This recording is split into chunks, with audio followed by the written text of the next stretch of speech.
3 failed predictions. Marxism was and is a class analysis, pitting economic classes against each other in a zero-sum competition. In that competition, the stronger parties would win each successive round of competition, forcing the weaker parties into more desperate straits. Successive rounds of capitalist competition would also pit the stronger parties against each other, yielding more winners and losers until capitalism generated an economic social structure characterized by a few capitalists at the top and in control of the society's economic resources, while the rest of society was pushed into poverty. Even capitalism's nascent middle class would not remain stable, for the logic of zero-sum competition would squeeze a few of the middle class into the top capitalist class and the rest into the proletariat. This class analysis yielded 3 definite predictions. First, it predicted that the proletariat would both increase as a percentage of the population and become poorer.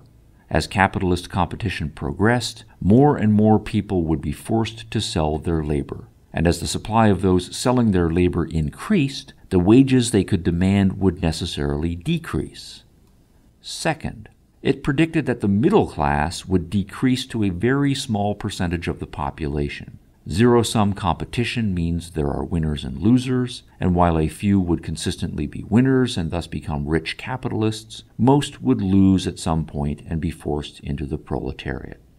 Third, it predicted that the capitalists would also decrease as a percentage of the population.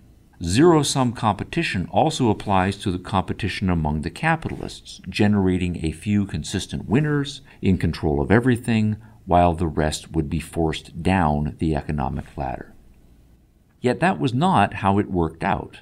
By the early 20th century, it seemed that all 3 of the predictions failed to characterize the development of the capitalist countries. The class of manual laborers had both declined as a percentage of the population and become relatively better off. And the middle class had grown substantially, both as a percentage of the population and in wealth, as had the upper class. Marxist socialism thus faced a set of theoretical problems.